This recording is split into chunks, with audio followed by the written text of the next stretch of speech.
Salutación, saludos, benvinguts, bienvenidos al Sapiens. Les habla su amigo Ferran Prat y hoy con nosotros aquí tenemos, podríamos decir una eminencia en la investigación, como es el profesor Felipe Botalla. Lo saludamos. Profesor, buenos días. Buenos días, Ferran, encantado de estar contigo de nuevo.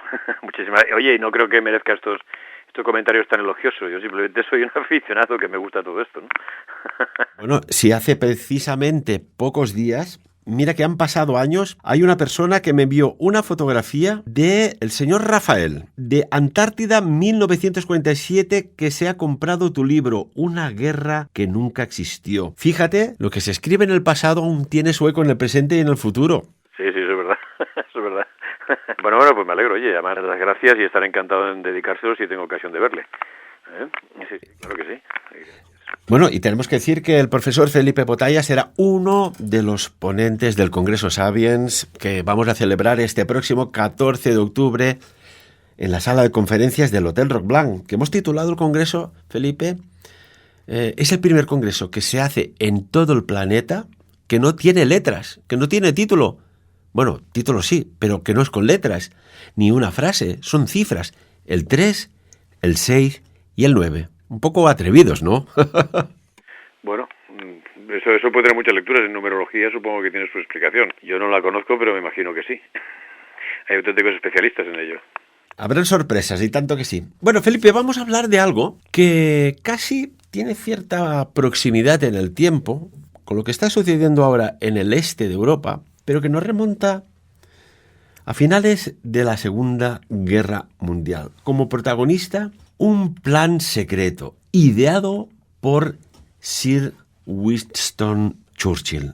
Nos referimos a la Operación Impensable, Felipe. Sí, efectivamente, la Operación Impensable. Bueno, es uno de esos, para algunos es un mito, para otros es una realidad. Yo creo que fue así. A ver, hay que poner en contexto a nuestros oyentes, ¿no? Estamos hablando de la guerra que acabó el 9 de mayo del 45 oficialmente, aunque hubo algunas unidades alemanas que lucharon hasta el 19, imagínate.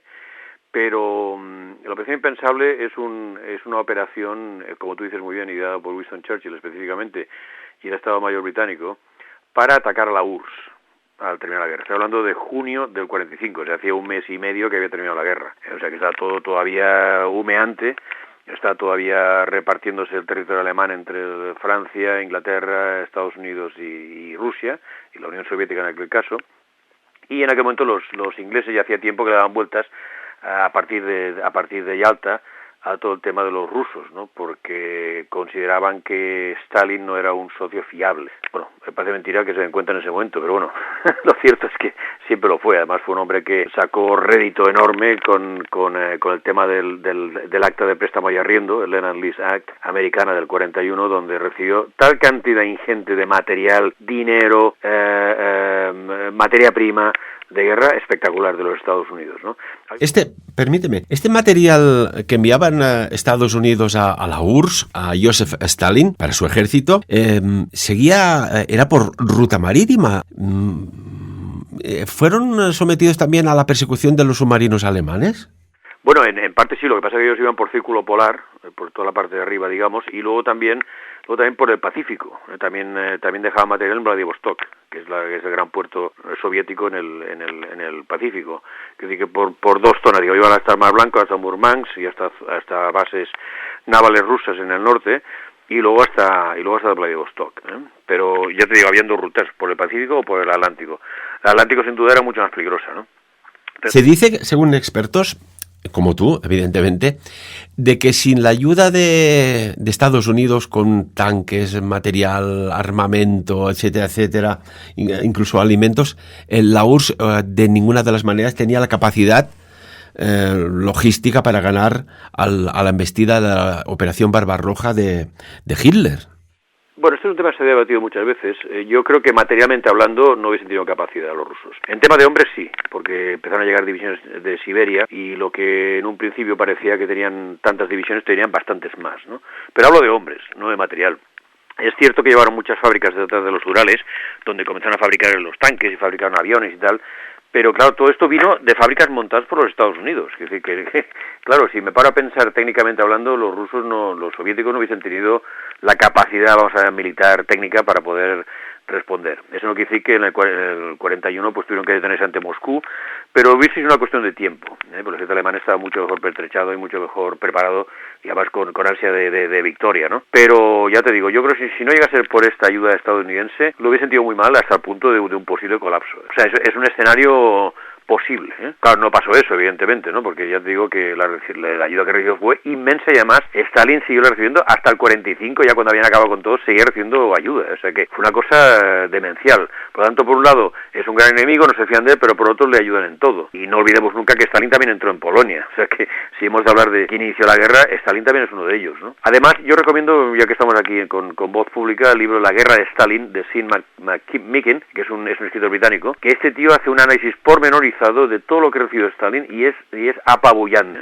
Y además la cara dura que tenía, reclamando, y él no hizo absolutamente nada, no dio nada, y no solamente no pagó todo eso, evidentemente, sino que el tío se lo llevó, pues, vamos, sin problemas, ¿eh? Y además con una actitud desafiante a los Estados Unidos, que le estaban ayudando, evidentemente, ¿no? Incluso enviando ingenieros, tíos, pues sobre el terreno para el tema de las fábricas que decíamos ahora, y fundiciones y tal, o sea que fue bastante más de lo que se imagina, ¿eh? ¿Vale? O sea, este sería un poco el contexto, y sobre todo hay una versión oficial sobre la operación impensable, que el objetivo, según dicen oficialmente, era el imponer a la URSS, ya explicarás, la voluntad de Estados Unidos e Inglaterra, sobre todo por el tema Polonia. O sea, ellos venían, la excusa era Polonia, que la habían ocupado, que no querían soltarla, y también había todo un plan para la Europa central y del este, y esto ellos no querían permitirlo, ¿eh? Por lo tanto, pasó de ser un socio prioritario a ser un socio, pues, traidor. Casi, ¿no? O sea que imagínate. Si no recuerdo mal, el general Patton, el general norteamericano, uno de los líderes de la Segunda Guerra Mundial, ya dijo algunas frases de que no se tenían que parar en Alemania, sino que tenían que seguir hacia la URSS.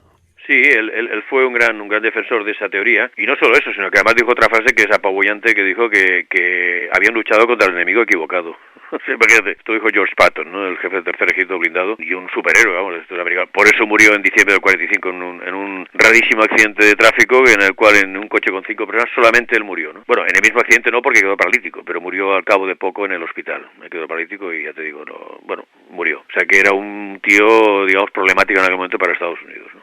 Que tenían que poner buena cara a todo lo que hacía la URSS. Y ese lo tenía claro, ¿eh? Pues lo dijo claramente. Y entonces aquí entra en escena Winston Churchill, ¿no? El primer ministro británico, que parece ser que establece un plan, una operación no defensiva, sino ofensiva hacia lo que podría ser, pues bueno, toda la línea de ocupación que hizo la URSS, Stalin, que se quedó, bueno, Polonia, Rumanía, Bulgaria, etcétera, etcétera. Sí, exacto.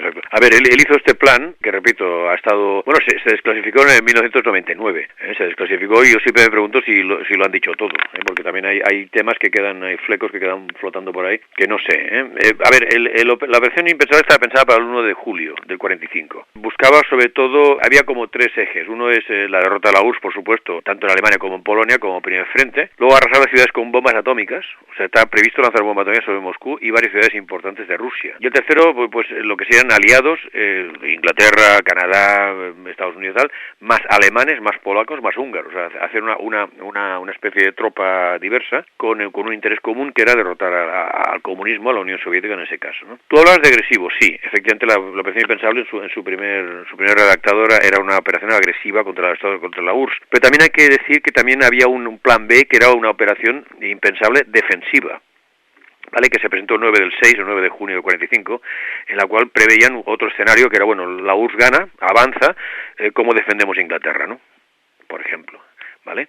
Es decir, que el tema tenía más enjundia de la que parece, y ellos estaban incluso ante la posibilidad de que podían, pues, perder en este caso. Yo, claro, impensable, claro, llamaron a operación impensable, yo también entender que había un factor de fantasía bastante alto, ¿no? Más en aquel momento. Lo digo porque ellos totalizaban un millón de hombres más o menos, unas 80 divisiones contando americanos, ingleses, etcétera, 20 divisiones blindadas y 5 aerotransportadas.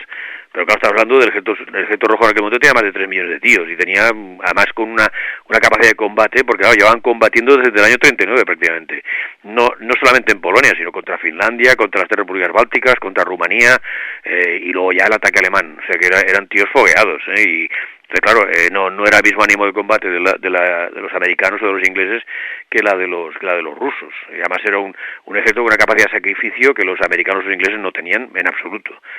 Entonces, claro, ellos se dieron cuenta a través del Estado Mayor británico cuando empezaron a preparar toda la operación que aquello iba a ser muy difícil, ¿eh? Ya decían, Felipe, la policía política de la URSS soviética, de Stalin, que sus propios soldados tenían más miedo a retirarse que a luchar contra el enemigo, porque había esos controles que no se les permitía, bueno, esa frase, ¿no? Ni un paso atrás, pero en el sentido que tú no te puedes retirar, o mueres o avanzas. Estricto senso, sí, en los comisarios políticos que iban con las unidades de primera línea, y el que se tiraba para atrás lo mataban, allí mismo eso en el frente, o sea que no se andaban con chiquitas, ¿no? O sea que por un lado tenías el miedo tal, y luego, si tú quieres, pues les habían vendido el defender la patria, todas esas historias, ¿no? Y los tíos, no hay duda que la capacidad de sacrificio soviética o de los soldados del Ejército Rojo en aquel momento fue muy alta, al nivel de los alemanes. Pero claro, esto no tiene nada que ver con los aliados. Los aliados, vamos a decir, occidentales, no tenían esa capacidad. Incluso muchos se preguntaban qué diablos hacían allí, ¿no? Por ejemplo. Todo el plan fue, ya en su momento, espiado por un agente X, que todavía Inglaterra no ha revelado quién fue. El general de división Skilarov, que era un agregado militar en la embajada soviética en Londres, y el teniente coronel Kozov. Esto ya captaron que estaban preparando algo, lograron la información y Stalin estaba avisado de que los aliados estaban preparando un ataque después de la guerra contra la URSS. O sea que imagínate tú cómo estaba la cosa, ¿no? Hasta el punto que lo que enviaron estos tíos que te digo, el teniente coronel Kozov sobre todo, mandó un informe a Moscú bajo el epígrafe super rayo, cuando normalmente era top secret o alto secreto, ¿no? Esto del super rayo era una definición que hacían los soviéticos rara, extraña, o sea, no era habitual esto. O sea, un documento que estuviese bajo el epígrafe super rayo era una cosa extraña. Y lo pusieron ese presidente porque era algo que tenía que llegar a las máximas autoridades soviéticas en aquel momento, el caso de Stalin y su Estado Mayor, ¿no? O sea, nadie más podía ver aquel documento, y es donde se ponía todo lo que los ingleses estaban dispuestos a hacer. O sea, que los soviéticos sí que supieron tener un equipo, digamos, de espías que funcionó muy bien tanto en Alemania como para los aliados. O sea, los tíos sabían muchísimas cosas y estaban muy metidos en los altos estados mayores de los alemanes y de los aliados. Sabían muchísimas cosas antes casi que muchos mandos aliados o alemanes. ¿Sabes? Sí, en eso hay que reconocer que supieron hacerlo muy bien, lo hacían muy bien. Bueno, estaba la Orquesta Roja, que era todo un sistema de espías dentro del Estado Mayor alemán, por ejemplo, ¿no? O sea que, fíjate. Y eso fue muy bien, por ejemplo, en la batalla de Kursk, que ellos estaban perfectamente preparados, sabían el día del inicio de la ofensiva, las posiciones alemanas, las divisiones que actuaban, etcétera, etcétera, etcétera. O sea, lo estaban esperando de alguna manera, ¿no? O sea, no fue ninguna sorpresa para los soviéticos. Bueno, la batalla de Kursk en tierras soviéticas fue, quizás podríamos decir, la batalla de tanques más grandes de la historia. Y es lo que dices tú, ya los estaban esperando con un sistema de minas antitanque espectacular. Cuando ya estaban atacando, los otros estaban contraatacando y se encontraron contra una auténtica muralla de fuego, minas, cañones antitanque, bombardeos, bueno, impresionante. Una cuestión, esto quizás va vinculado un poco con todo esto, porque parece ser que en la conferencia de Teherán, fue en 1943, Stalin ya dijo que la Unión Soviética entraría en guerra contra Japón una vez que acabara con la Alemania de Hitler, ¿no? Si la operación impensable de la que estamos hoy tratando aquí contigo, Felipe Botalla, se llega a poner en marcha, Japón, ¿cómo queda? ¿Como aliada de la URSS? ¿O como también un potencial enemigo? ¿Cómo hubiese quedado este tablero de ajedrez? Ese fue otro escenario que trabajaron los aliados. Ellos trabajaban por escenarios, ¿no? Y uno era, bueno, atacamos a la Unión Soviética. ¿Y qué hace la Unión Soviética? Pues aparte de defenderse y tal igual, buscaron el socio que es japonés en este caso, porque los japoneses iban contra los americanos, que hubiese sido en ese momento un enemigo de la URSS. Y ese era un escenario que barajaron, que podía en aquel momento cambiar las tornas en el Extremo Oriente, y de repente los japoneses pasar a ser socios de los rusos contra los americanos o contra los aliados igual. Eso fue una cosa que se pensó. Lo que hubiese pasado no lo sé, porque en aquel momento los rusos atacaron a los japoneses en Manchuria y en toda esa zona, y unos combates terribles entre ellos, y bueno, los rusos acabaron con los japoneses, vamos, sin demasiados problemas, ¿no? Entonces sí que se barajó esa opción. ¿Qué hubiese pasado? Pues no lo sé. En ese momento podemos barajar muchas opciones también, en el sentido que los japoneses, claro, se hubiesen puesto a las órdenes de los rusos o al menos ayudarles en todo lo que fuese posible, porque estaban ya totalmente fuera de juego. Piensa que la guerra acabó en el Pacífico en agosto, aquí estamos hablando de junio, o sea, quedan escasamente mes y medio para esa posibilidad. Entonces tenían el tiempo hasta el 8 de agosto que cayó la bomba atómica. Entonces, hasta ese momento, digamos, ellos podían contar con Japón en ese supuesto, ¿no? O al menos los aliados lo pensaron.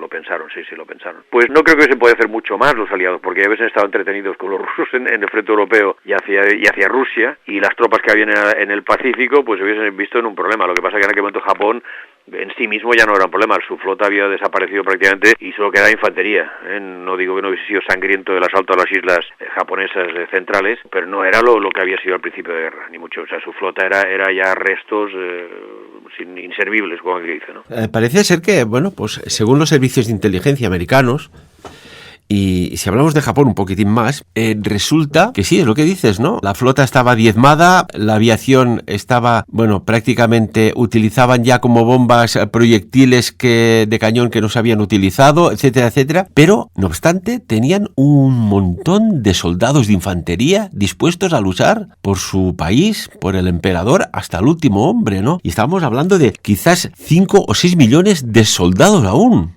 No sé si era tan alta la cifra, pero bueno, por ejemplo, en Manchuria tenían casi 3 millones de hombres del ejército, ¿cómo se llama? El ejército, no recuerdo el nombre, pero era un ejército que estaba allí, que luego se demostró que no pudo hacer nada porque les faltaba logística, no tenían para comer, bueno, o sea, era un soldado muy sufrido el japonés, ¿eh? Yo no sé si hubiesen hecho grandes cosas, sinceramente, a pesar de que no digo que no hubiese sido sangriento el tomar Japón, porque al final están defendiendo su tierra, ¿no? Pero los de Manchuria, desde luego, que era un ejército aparentemente o sobre el papel muy poderoso, no tuvo nada que hacer contra los rusos, nada, no hicieron nada, y sobre todo pues esa falta material de suministros que fue vital en este caso. Entonces no sé, pero bueno, era un escenario que, repito, como tú has comentado muy bien, los aliados trabajaron como una posibilidad, y yo no la veo una posibilidad remota en sí misma, ¿no? Claro, si me está atacando esto y tengo un tío que ya lucha contra los americanos en otro lado, coño, pues me uno a él, ¿no? Claro, ¿sabes? Sí, dentro del tablero de ajedrez geopolítico bélico, pues era una posibilidad. Y claro, si venimos a Europa y en esta operación impensable, que además ya el nombre, ¿no? Impensable. ¿Esto es impensable para quién? Para nosotros, para el enemigo, para el contexto. Pero en aquel momento, en mayo de 1945, la superioridad numérica soviética era apabullante. O sea, por cada soldado aliado, tenía 4 soldados veteranos, como decías, Felipe, curtidos, veteranos de guerra. Por cada tanque aliado habían 2 tanques soviéticos. O sea, si Stalin decide este tsunami de avanzada hasta Berlín, seguir hasta París, ¿hubiese llegado? ¿Cómo hasta París? Y hasta Madrid, y hasta Roma. De hecho era el plan que había, que esto explica Víctor Suvorov en El rompehielos, el libro. Era un plan que iba a cubrir toda Europa, y de hecho tenían libros con frases coloquiales en varios idiomas europeos, tenían unos mapas topográficos que ríes de todo los mapas actuales. O sea, lo sabían todo, hasta una pequeña fuente de agua donde fueses. Espectacular. Los tíos estaban preparados para un asalto, y lo que hizo Hitler fue un ataque preventivo. De hecho, el 15 de julio estaba previsto que la Unión Soviética entrase en Europa. Y de hecho tenían incluso tanques con ruedas, que podían ir con cadenas o con ruedas, para circular por las autopistas alemanas. O sea, estaba todo preparado. Esto lo explica Víctor Suvorov, no que lo diga yo, pero es verdad, sí, o sea, había, de hecho en mayo del 41, 2 meses antes de la invasión alemana, Stalin dio un discurso en la Escuela de Oficiales de Moscú, donde explicó que el comunismo tenía que avanzar, y si era con martillo, pues con martillo, ¿no? O sea, si no se aceptaba, se aceptaría por martillo, con mano militari. Y sí, estaba todo preparado, claro que lo estaba. Y de hecho, cuando entraron los alemanes, yo siempre, creo que lo hemos comentado alguna vez tú y yo, pero siempre me llamó la atención la cantidad de prisioneros que hacían los alemanes entrando en Polonia, en las primeras fronteras de la Unión Soviética. Habían casi 3 millones de tíos allí apostados. No estaban en posiciones fijas, estaban en posiciones de hay que salir ahora, y salían. O sea, no, ya te digo, estaban en posiciones de ataque. Y luego en aquel momento los desarrollo de paracaidistas en la Unión Soviética fue tremendo. Había más de 1 millón de soldados paracaidistas. Los alemanes tuvieron 160.000. Y 1 millón y el paracaidista es un tipo de soldado de agresión, de asalto, no es de defensa. Había 1 millón, solo de paracaidistas. Imagínate tú lo que era ya en el año 40 aquello. Me recuerda un poco en el contexto actual de cuando decían, no, si es que están haciendo maniobras militares cerca de la frontera de un país que ahora ya no vamos a mencionar, todos lo sabemos, que son maniobras militares. ¿Podía ser que aquel acúmulo de soldados soviéticos en toda la frontera desde Polonia siguiendo bajando por los Cárpatos, como quien dice, hasta abajo, es que era una tropa de asalto, y lo que dices tú, y hemos comentado más de una vez, o atacaba Hitler con la Operación Barbarroja, o Stalin se lanzaba hacia Occidente? Bueno, a ver, el plan de Hitler era terminar con la Unión Soviética, aunque fuese un plan bastante fuera de mano, ¿no? Como que dicen, pero era bastante elevado, también era casi impensable. Pero bueno, él lo lleva adelante, y sobre todo por el temor que tenía el asalto soviético sobre Rusia, sobre Europa, que hubiese sido, salvo los alemanes, no sé quién los hubiese podido parar de alguna manera, ¿no? O sea que, pero es que es de cajón. O sea, Stalin era un tirano, y él pues iba a la suya y se acabó, y no respetaba nada, como hizo siempre, ¿no? Fue un tío muy listo. Mucha gente que era tonto, no, era un tío que hablaba varios idiomas, y además era un tío bien preparado. O sea que tonto nada, o sea, sabía lo que estaba haciendo, y sabía sus posibilidades. Y el tío se lanzó una carrera tremenda, y sobre todo la toma de Berlín, por ejemplo, en el 45, ya se va sabiendo que, aparte de una toma atómica, como también he comentado en alguna ocasión, fue para demostrar a los aliados que él ya había llegado a Berlín, o sea que cuidado conmigo, porque por ella se veía pues la tostada por parte de la unión de esa parte del ejército aliado contra él. O sea que el tío no era ningún tonto, y tenía una capacidad, y supongo un equipo de analistas muy bueno, y sobre todo de espías. Esto hay que reconocerlo, que los soviéticos en esto fueron únicos, porque hubo mucha gente que les ayudó en Occidente, porque era gente que creía en el comunismo, ¿no? Y entonces lo hicieron de motu propio, y realmente con sentimiento, con el que dicen, no, claro, están totalmente equivocados, pero bueno, así fue, como hubo muchos intelectuales que apoyaban a la Unión Soviética en los años 50, años 60, ¿no? Que eran hasta el 68, o sea que hubo gente que creía todo esto, y de la bondad del comunismo, y que era una maravilla, y el paraíso del proletariado y tal, y bueno, y ya ves tú lo que era aquello, ¿no? Después vinieron las purgas de Stalin, ¿no? Es curioso, ¿no? Es que hay paradojas. Estados Unidos ayuda a Stalin, a la URSS, que después ese armamento, como quien dice, se vuelve en su contra. Después resulta que todos soldados, militares, generales, muchísimos mandos que lucharon por la madre patria, resulta que vienen las purgas estalinistas. ¿Por qué? A ver, las purgas estalinistas son de antes de la guerra. Son los famosos juicios de Moscú, con Vichinsky como fiscal, y luego toda la purga en el ejército. O sea, una purga en el partido y en el ejército. Esto lo lleva a cabo Stalin. Entonces, por eso, incluso los alemanes llegaron a pensar que el ejército soviético, y es cierto, estaba debilitado en términos de mandos. Luego Stalin, después de la guerra, evidentemente, pues relegó al ostracismo a varios grandes generales que tuvo y mariscales de campo, porque, claro, es que él veía que le hacían sombra. Zhukov, por ejemplo, que fue el más laureado y héroe de la Unión Soviética en varias ocasiones, el tío tenía un poder tremendo. Y Stalin pues quiso pararlo todo esto, ¿no? Y claro que se llevó por delante a mandos militares que podían ser peligrosos para él. Ya después de la guerra, hablo de unos años, incluso finales de los 40, inicio de los 50, él murió en el 53, creo, 52, creo recordar. Y claro que hizo purgas, sin duda, pero a todos los niveles, o sea, no solamente militar, incluso en términos culturales, en muchas cosas él hizo muchas purgas. Y allí las purgas soviéticas, ya sabes tú por lo que representaba una purga, ¿no? Pues cautiverio, deportación, ejecución, arresto, bueno, todo lo que son las purgas. Caray, aún la Segunda Guerra Mundial hay interrogantes, la verdad. Y aquel programa que hicimos también sobre Montecassino, menudo programa tan interesante, de algo pasó allá que nos quedamos perplejos con tu aportación de tu información, que además compartida con el profesor Tristán Castell de Pinos, también muy querido en el programa. Exacto. No, a ver, la Guerra Mundial, al margen de la operación militar estándar, vamos a decir, hay todo un sistema de códigos y razones que no se han explicado, ¿no? Que hay casi que rascar para ver en realidad qué pasó ahí, ¿no? Y es un poco el trabajo que hicimos con Montecassino, tanto Tristán como yo. por la parte exorcismo y toda la parte benedictina, y yo la parte militar. Entonces hemos dado una visión de Montecassino que no tiene nada que ver con los libros habituales, pero en nada. O sea, no tratamos la batalla en sí misma, porque la batalla, ya lo he dicho muchas veces, hay libros muy buenos, en los que no tengo nada que aportar en particular, porque está todo más que registrado, pero luego queda la parte esa que decíamos insondable, rara, misteriosa, que es donde entramos nosotros, ¿no?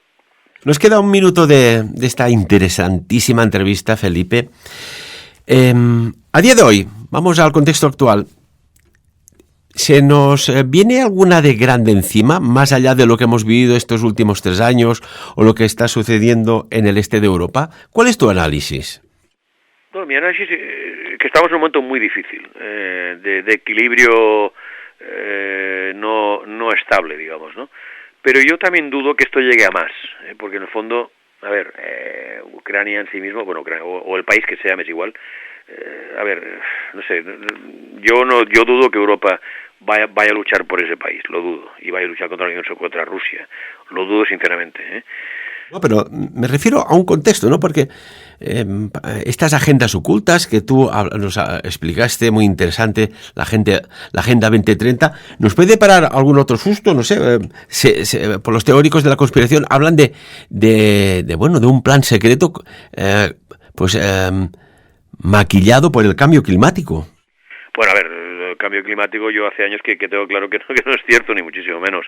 Yo no dudo que hay que preservar el planeta y cuidarlo y bla, bla, bla. Esto no vamos a discutirlo porque son aquellas cosas que de sí, ¿no? Sí, lo haremos.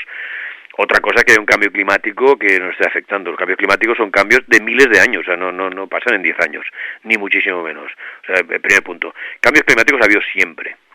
Y se registra en los árboles, en la corteza de los árboles, en los aros de los árboles, se registra en yacimientos geológicos, etcétera. O sea que eso no se va a discutir. El cambio climático puede ser provocado por muchísimas cosas.